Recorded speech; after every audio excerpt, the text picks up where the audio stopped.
Well, for some of us, it was actually a great Saturday afternoon. Great for the parades in Lexington. Great for, well, anybody who was out and about in the bluegrass. You get out a little bit further south of us, and that's where things were getting a little bit tricky yesterday in the afternoon. The daytime heating, the instability, and, of course, the thunderstorms that came along with it. Brought some hail, and that's exactly what we had in Gravel Switch, Kentucky. Pea-sized hail. Maybe nickel-sized in some areas, but for the most part, it was all small to moderate, nothing large, nothing severe with hail. Now, wind damage, which was expected, that is what brought these thunderstorms to severe criteria. And we had several severe thunderstorm warnings throughout the day yesterday, but this is in Waynesburg, specifically near Kings Mountain. And, I mean, look at the barn that got demolished by the wind that came through, like a freight train. Good news is we're not dealing with any of that anymore.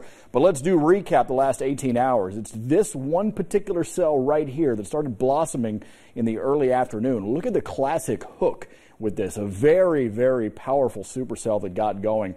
It was already warned at that point. Now, this is when it was dropping hail over Gravel Switch, but then eventually it moved over into Lincoln County and started dropping some hail, bringing in some pretty strong wind gusts at this point, too. Now, it kind of collapsed once it hit 75.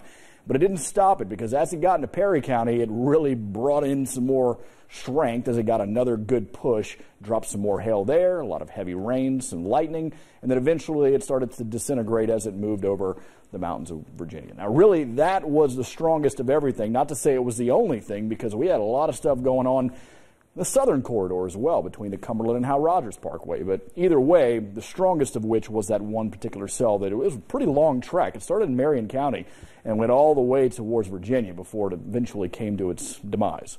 Now it's all quiet. That's exactly what we're expecting throughout the day today. High pressure is moving in from Canada. It's not cold high pressure. It's moderated high pressure.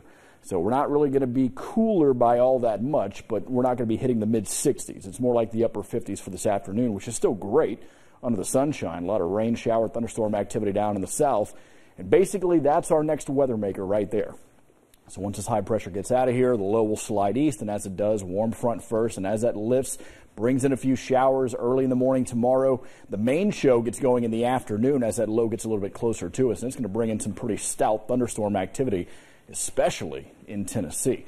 Good news for us, we stay well to the north of all of that, but what's going to happen is once that low and the one that it kind of spawns behind it, all of that cold air will get sucked down towards us, and as the cold air arrives, the leftover moisture is still going to be sitting there, and yeah, that does mean more of the snowflakes. But good news is we have a few days before we have to get to that point. Let's put some timing on everything real quick, kind of show you how it's all going to play out. Clouds increase overnight tonight. We'll see those rain showers get here early in the morning. For the most part, they stay in the southern counties. Don't expect anything really further north until we get into the afternoon and the evening, when those showers and thunderstorms really start to get rolling. What we have for the next 8 days, a lot of the same, what we've had the last 3 weeks. Plenty of winter for the middle of the week, some snow. After that, temperatures moderate, and we're back to the 60s next weekend. More news after the break.